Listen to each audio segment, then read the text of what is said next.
Seorang pasangan suami isteri ni, dia tak ada anak lelaki, dia hanya anak-anak perempuan sahaja. Jadi bagaimana dia nak memastikan bahawa harta-harta mereka ini akan diwarisi oleh anak-anaknya selepas ketiadaan mereka. Kita ni kena tahu apa kita nak buat selepas kematian kita berlaku lah, dan perancangan harta tersebut kita kena buat dalam tempoh kita hidup dan sihat.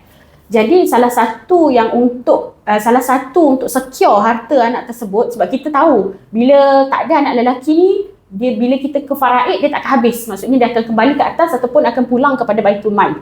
Jadi macam mana kita nak secure supaya anak tersebut dapat hak-hak yang mana yang dah diusaha keraskan oleh ayah lah. Maksudnya, jadi ada satu penyelesaian iaitu instrumen hibah. Hibah ni adalah satu hadiah yang dibuat dalam tempoh kita hidup dan juga sihat.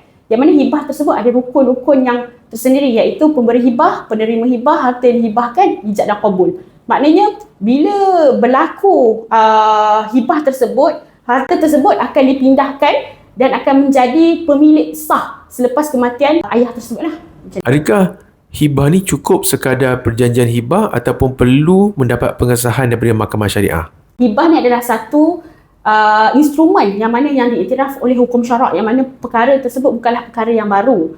Walau bagaimanapun, disebabkan di Malaysia kita ada undang-undang yang mana undang-undang tersebut adalah untuk secure, untuk jaga ataupun untuk menghilangkan kemudaratan yang akan berlaku pada masa yang akan datang. Sebab bila mana hibah tersebut tak dibuat ke mahkamah syariah ataupun tidak dibuat pengesahan ke mahkamah syariah, ia akan jadi timbul keraguan yang mana rukun-rukun tersebut boleh jadi antara rukun-rukun tersebut ada dhaif kat situ, yang mana ada berlaku percuaian ataupun peninggalan rukun.